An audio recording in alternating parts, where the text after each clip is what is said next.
여러분 안녕하십니까? 광주 MBC 뉴스투데이 시작합니다. 먼저 오늘의 주요 뉴스입니다.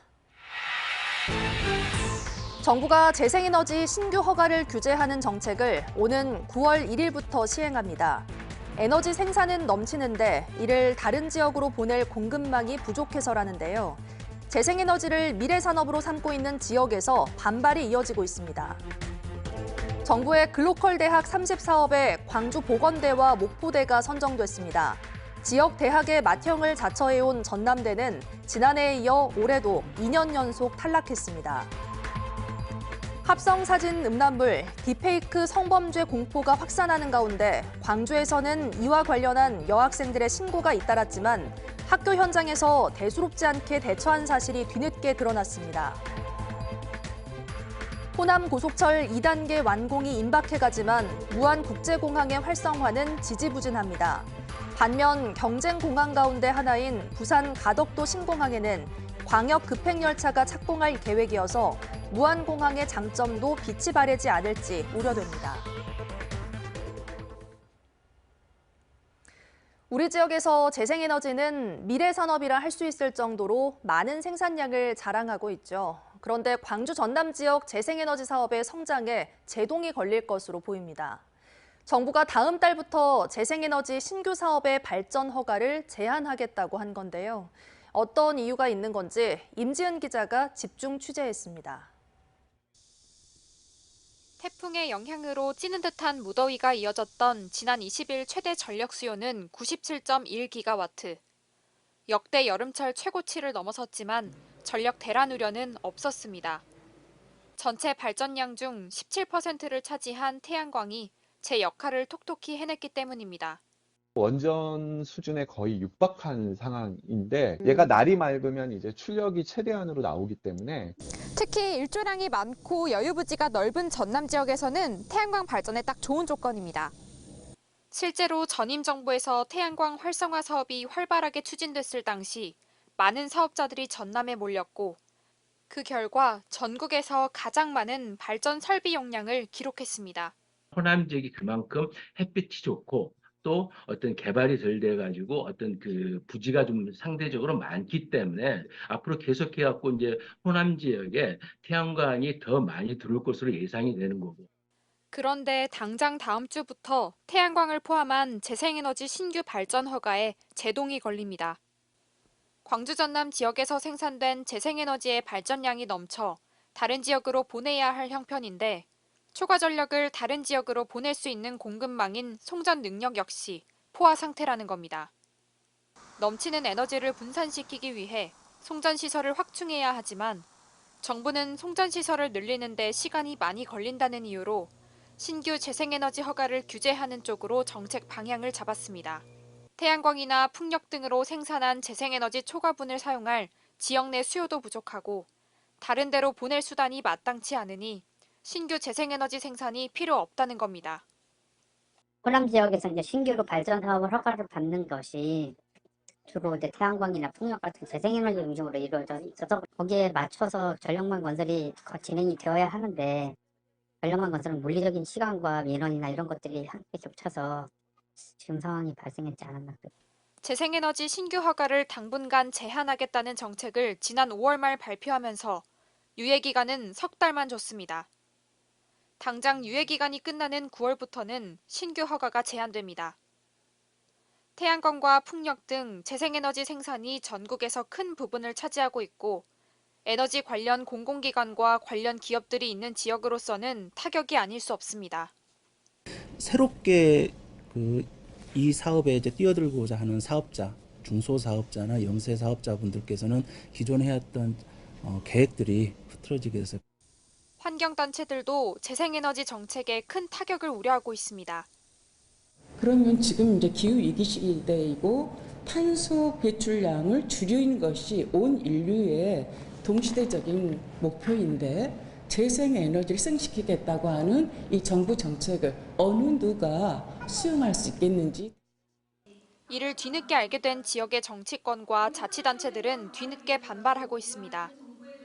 대책을 마련할 수 있도록 유예 기간만이라도 좀 더 늘려달라고 기자회견을 잇따라 열고 있지만 정부는 당장 9월 1일부터 재생에너지 신규 허가 규제 정책을 시작한다는 계획입니다. MBC 뉴스 임지은입니다. 아침 저녁으로는 비교적 선선한 바람이 불어들면서 가을이 조금씩 다가오는 게 느껴지시죠? 폭염특보도 실제로 완화되고 있습니다. 서해안 지역에 이어서 남해안 지역에서도 폭염경보가 폭염주의보로 약화됐습니다. 하지만 아직까지도 밤사이 열대야가 나타나는 지역이 많고요. 낮 동안 최고 체감온도 33도에서 35도 안팎의 무더위가 이어지고 있는 만큼 더위에 방심하면 안 되겠습니다.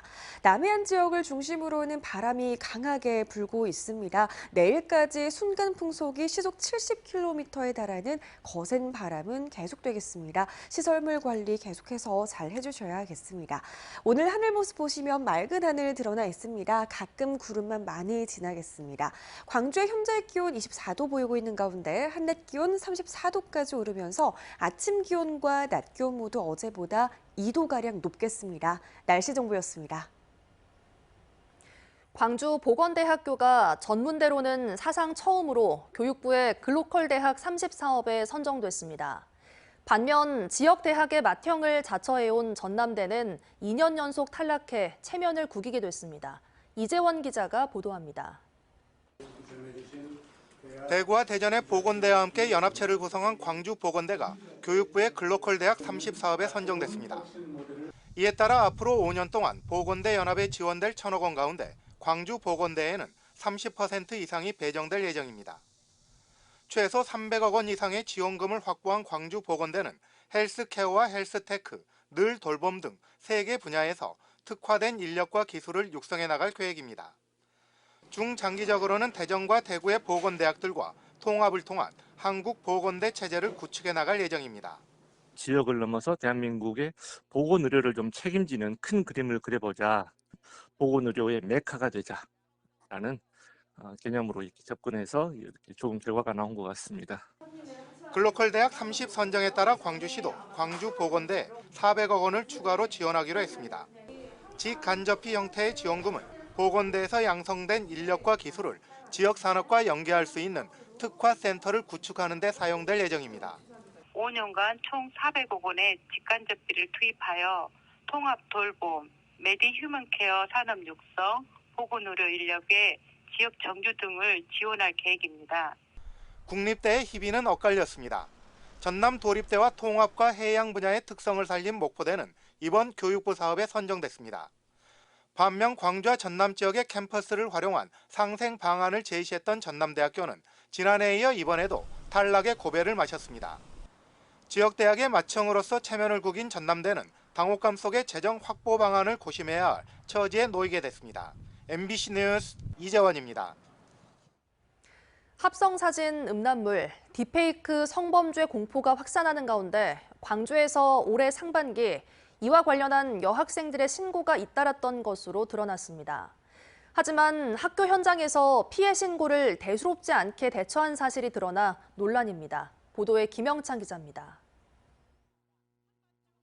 가짜 사진 음란물 공포가 학교 현장을 중심으로 확산하자 교육당국은 예방교육을 강화하는 등 피해 차단에 나섰습니다. 그러나 전문가들은 가짜 사진 음란물 범죄를 초창기에 막을 수 있었다고 주장합니다. 올해 들어 광주의 한 디지털 성범죄 상담소에 접수된 범죄 피해 사례는 4건, 모두 10대 여학생이었습니다. 피해자들이 상담소로 발길을 돌린 이유는 학교 측의 소홀한 대처가 가장 컸습니다. 가해 학생과 분리조차 안 됐고 학교폭력심의위원회에서는 오히려 가해 학생을 감싸면서 유야무야 끝나고 말았습니다. 전문가들은 최근에서야 서울대와 인하대 등 가짜 사진 음란물 범죄가 확산하자 교육청이 이제서야 대책을 마련하느라 부산하다고 꼬집습니다. 학교에서도 이제 심각하게 받아들이고 이거에 대해서 대처를 하려고 하지만 지금 이전에 이런 비슷한 사례가 있을 때는 지금처럼 이렇게 적극적으로 대처하려고 하지 않았던 것 같아요. 특히나 가해자들이 이 같은 범죄를 심각한 범죄가 아닌 단순한 놀이로 인식하고 있다는 게 큰 문제인데 그러다 보니 학교 현장에서도 큰 범죄로 인식하지 않고 처벌도 미약했던 게 사실입니다. 반포하는 행위, 똑같이 5년 이하의 징역 또는 5천만 원 이하의 벌금에 처한다고 있습니다. 그리고 영리 목적으로 이러한 행위를 하면 7년 이하의 징역에 처하고 있고요. 언론이 서울대와 인하대에서 발생한 딥페이크 문제를 제기하고 이게 전국 일선 학교에 광범위하게 퍼져 있는 현상이라는 사실이 확인되고 나서야 교육당국이 대책 마련에 나선 상황. 가짜 사진 음란물 범죄 피해자들의 호소에 좀 더 일찍 귀를 기울였다면 피해를 줄이고 예방할 수 있었을 것이라는 지적이 나오고 있습니다. MBC 뉴스 김영창입니다. 금호타이어 광주 공장에서 발생한 지게차 사망 사고와 관련해 경찰이 공장장 등 5명을 추가로 입건했습니다. 광주경찰청은 지난달 2일 금호타이어 광주 공장에서 지게차에 실린 고무가 쏟아져 40대 노동자가 숨진 사고와 관련해 지게차 기사 외에 광주 공장장과 안전팀장 등 5명을 추가 입건했다고 밝혔습니다. 경찰은 안전관리에 책임이 있는 관리자들이 사고 예방 조치를 소홀히 한 것으로 보고 부검 결과가 나오는 대로 이들을 검찰에 송치할 예정입니다. 어제 오후 3시 반쯤 광주 동구 조선대학교 운동부 기숙사에서 불이 나 20여 분 만에 꺼졌습니다. 이 불로 인명피해는 없었지만 기숙사 건물 내부에 있던 운동장비 등이 불에 탔습니다. 소방당국은 실외기 쪽에서 불이 난 게 아닌가 보고 정확한 경위를 조사하고 있습니다. 조선대병원 노사의 임금 협상이 결렬되면서 노조가 오늘 오전 8시부터 무기한 파업에 돌입합니다. 사측과 병원 노조는 어제 오후부터 오늘 새벽까지 임금 인상안 등을 두고 협상을 벌였지만 끝내 합의에 이르지 못했습니다. 노조는 응급실과 수술실, 중환자실 등 환자 생명과 직결된 필수 업무에는 인력을 투입해 환자의 불편을 최소화할 것이라고 밝혔습니다. 한편 호남권역 재활병원 노조는 환자 불편 등을 고려해 당장 파업에 돌입하기보다는 농성을 벌이고 교섭을 이어갈 방침입니다.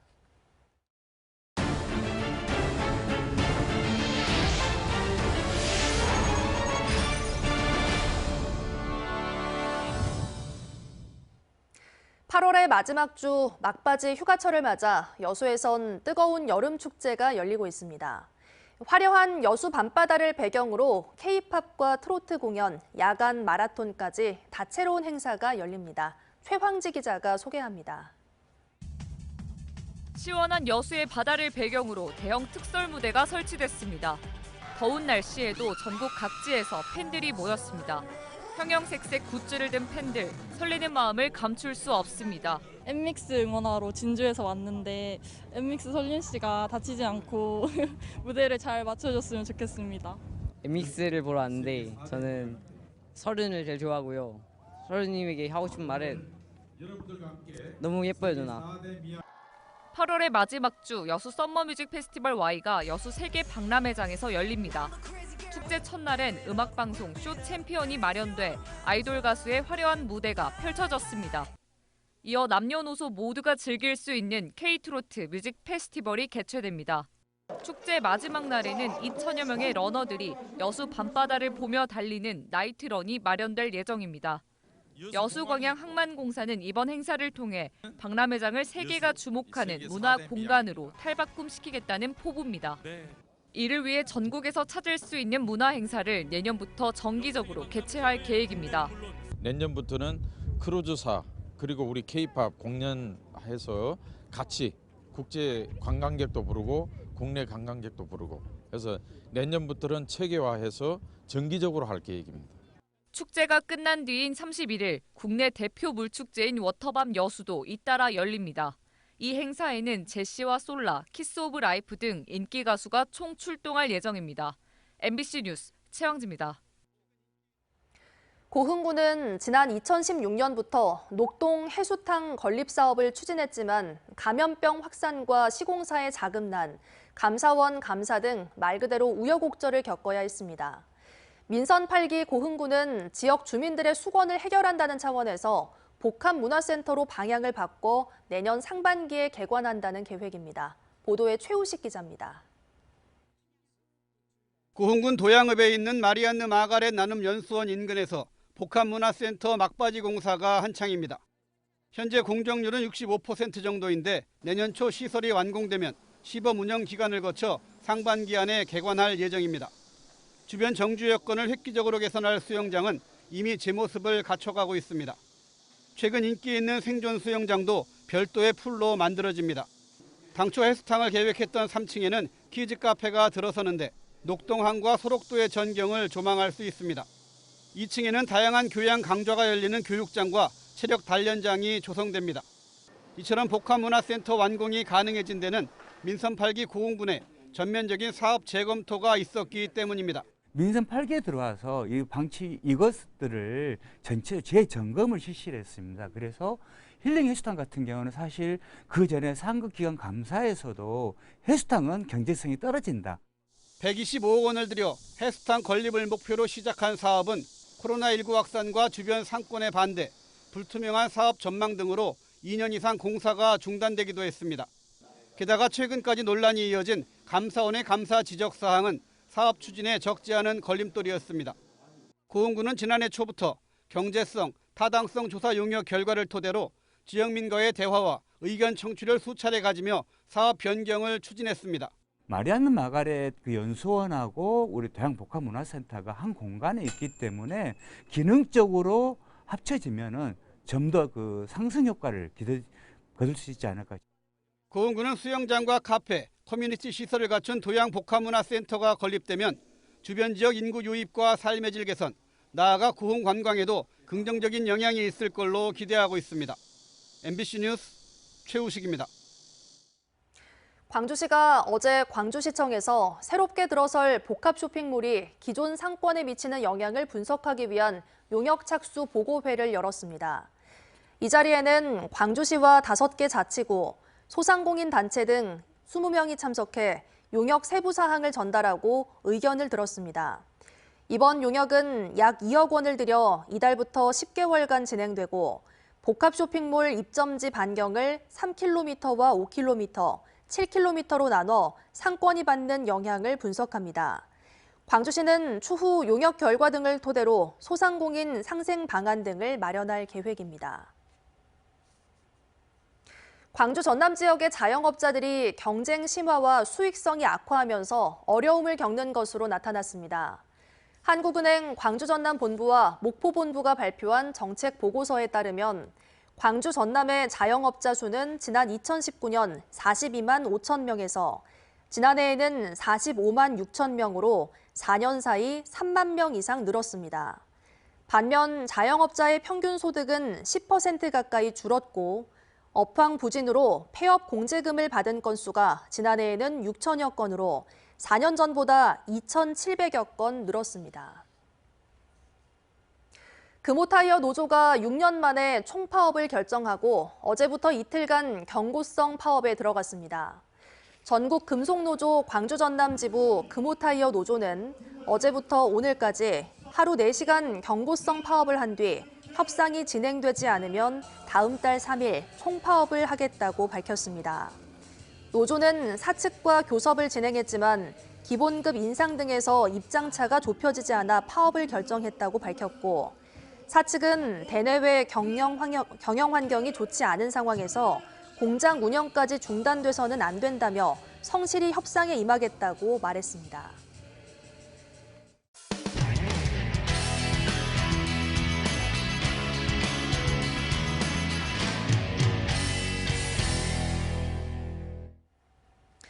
무안국제공항이 다른 공항에 비해 경쟁력이 있는 점은 호남 고속철이 무안공항을 거치면서 접근성이 편리할 거란 점인데요. 그런데 이런 접근성이라는 장점, 부산에 새로 지어지는 가덕도 신공항에도 더해질 전망이어서 무안공항만의 경쟁력이라고 내세우기 힘들 것으로 보입니다. 부울경을 하나의 생활권으로 묶게 될 광역 급행열차가 오는 2026년 착공하는데 열차를 통해 가덕도 신공항까지 1시간 이내에 주파한다는 목표입니다.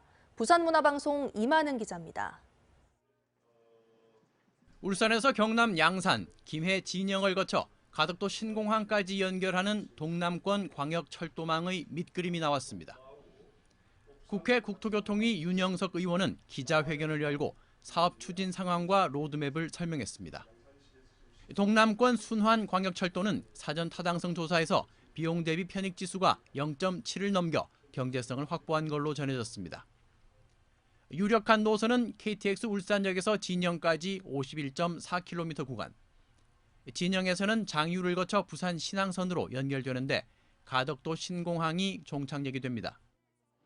시속 170m 속도의 GTX 급행열차를 투입해 울산에서 가덕도 신공항을 1시간권으로 연결한다는 계획입니다.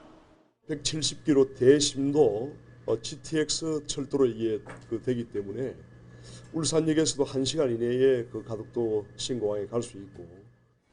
김해는 물론 창원과 서부 경남에서도 신공항으로의 접근성이 크게 개선될 전망입니다.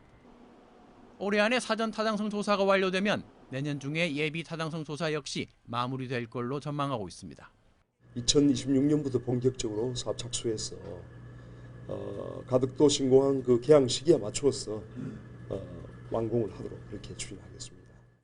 부울경 800만의 수건 사업인 광역교통망이 완공되면 가덕도 신공항의 핵심 교통 인프라 확보는 물론 부울경 1시간 생활권도 현실화될 걸로 보입니다. MBC 뉴스 이만흥입니다. 한때 광주시와 전라남도에서도 추진됐던 행정통합은 대구시와 경상북도가 추진하면서 관심을 끌었는데요. 그런데 홍준표 대구시장이 자신의 SNS에서 대구 경북 행정통합이 무산됐다고 사실상 선언했습니다. 대구문화방송 박재형 기자의 보도입니다. 대구 경북 행정통합이 사실상 무산됐습니다.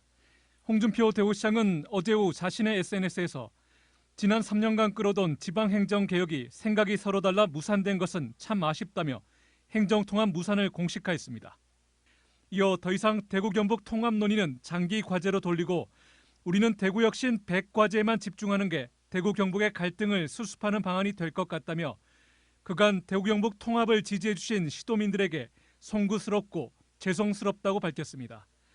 행정통합 합의안 마련의 데드라인을 하루 앞두고 이런 결단을 내린 것은 최근 대구시와 경상북도가 일부 핵심 쟁점에서 의견을 좁히지 못하고 대립각을 세웠기 때문으로 풀이됩니다. 특히 홍 시장은 어제 경북도의회가 대구시장 성토장이 된 것은 유감이라며 도의회 동의는 어려울 것 같다고 속내를 털어놓기도 했습니다. 실제로 어제 경북도의회 본회의 도정 질문에서 속도전하듯 졸속으로 추진되는 상황을 반대한다. 도민의 의지라는 대의 명분 없이 졸속으로 통합이 추진되고 있다. 도지사와 시장 간 엇박자로 행정력이 낭비되고 두 단체장의 정치적 전략에 놀아나고 있는 건 아닌지 의심스럽다는 거친 반응이 쏟아졌습니다. 이거를 축소하면은 누가 협조를 해주겠느냐. 그리고 더 큰 대구를 만들고 북부 지역에 하나 조금 동부에 조금 이래 만들면은 이거 경북 사람들이 누가 협조하겠나 이야기야. 불가능한 이야기 아니냐. 경상북도는 앞으로도 대구시와 협의하고 조정해서 난관을 극복하며 행정통합 논의를 중단 없이 이어가겠다고 밝혔습니다. 홍준표 대구시장과 이철우 경북도지사가 대구 경북 행정통합 추진을 공식화한 건 지난 5월 17일. 100일 남짓 한 시간 동안 경북도 내 시군 권한과 포항청사 설립 여부 등을 두고 시도 간 이견을 좁히지 못한 채 결국 행정통합 논의는 사실상 무산됐습니다. 시도민 의견을 제대로 수렴하지 않은 채 성급하게 추진했다는 비판 속에 좌초한 대구 경북 행정통합이 시도민들에게 갈등과 상처만 남기게 됐다는 비판은 피하기 어려워 보입니다. MBC 뉴스 박재형입니다. 울산에서만 매년 300건에 가까운 순환사고가 발생하고 있는데요. 이런 사고가 발생했을 때 1분 1초라도 더 빨리 구조 작업을 펼치는 게 중요합니다. 다양한 첨단 장비를 현장에 도입하는 곳이 있다는데요. 울산문화방송 이다은 기자가 보도합니다. 강 한가운데서 허우적거리는 남성. 현장에 출동한 소방대원들이 강으로 무인 구조보드를 던집니다. 무선으로 조정하는 구조보드는 성인 남성의 수영 속도보다 5배 빠르게 달릴 수 있습니다. 현장 접근이 어렵거나 더 긴급한 상황이라면 드론이 출동합니다. 하늘 길로 도착한 드론이 구조대가 투입될 때까지 버틸 수 있는 구명 장비를 투척하는 겁니다. 이미 물에 빠져 실종됐다면 수중 로봇을 활용할 수 있습니다. 올해 도입된 이 수중 로봇의 음파 탐지 기능을 활용해 수심 200m까지 수색할 수 있습니다. 음파 탐지로 물속 시야가 확보되지 않는 상황에서도 수색이 가능하고 실종자를 발견하면 로봇과 연결된 줄을 이용해 구조대원이 곧바로 접근할 수 있습니다. 수중 로봇이 요구 조작을 이렇게 어디 있는지 수색을 완료한 상태에서 저희가 투입되니까 그만큼 뭐 다른 작업이 불필요해지고. 숯불이 우거진 물가 수색은 열화상 카메라 기능을 탑재한 드론도 활용할 수 있습니다. 이렇게 다양한 첨단 장비들이 속속 도입되면서 현장의 구조 역량이 크게 강화됐습니다. 도입되자마자 시연회를 거쳐서 각 팀별로 계속 훈련을 했었고 앞으로도 변화되는 환경에 맞게 계속 훈련을 할 계획입니다. 울산 소방본부는 인공지능을 활용한 드론 분석 시스템과 로봇계 등 첨단 구조 장비를 계속해서 보강할 계획입니다. MBC 뉴스 이다은입니다. 아침 저녁으로는 선선한 바람이 불어들면서 가을이 조금씩 다가오는 게 느껴집니다. 실제로 특보도 점차 완화되고 있습니다. 서해안 지역을 시작으로 남해안 지역도 폭염경보가 주의보로 약화됐습니다만 아직까지 전 지역에 폭염특보가 내려져 있고요. 많은 곳에서 열대야도 지속되고 있습니다. 더위가 조금 물러갔다고 방심하면 안 되겠습니다. 현재 바람이 강하게 불고 있습니다. 특히 남해안 지역을 중심으로는 강풍주의보가 발효 중인데요. 내일까지 순간풍속 시속 70km 이상의 매우 강한 바람이 불 수 있겠습니다. 시설물 관리 계속해서 잘 해주셔야겠습니다. 현재 하늘 모습 보시면 맑은 하늘 드러나 있습니다. 오늘 가끔 구름만 많이 지나는 날씨가 예상됩니다. 기온은 어제보다 높게 오르겠습니다. 광주의 현재 기온 24도 보이고 있는 가운데 한낮 기온은 34도로 아침 기온과 낮 기온 모두 어제보다 2도가량 오름세를 보이겠습니다. 목포의 낮 기온은 33도, 해남과 강진에서는 35도 안팎의 매우 더운 날씨가 예상되고요. 순천에서도 35도 안팎의 무더위가 나타나겠습니다. 전해상의 풍랑특보가 발효 중입니다. 바다의 물결은 남해 서부 바다를 중심으로 최고 4m로 매우 높게 일겠습니다. 다가오는 주말까지도 33도를 웃도는 더위는 계속되겠습니다. 날씨 정보였습니다. 뉴스 마칩니다. 함께해 주신 여러분 고맙습니다. 언제 어디서나 내 손 안의 뉴스. 광주 MBC 뉴스 유튜브 구독으로 함께하세요.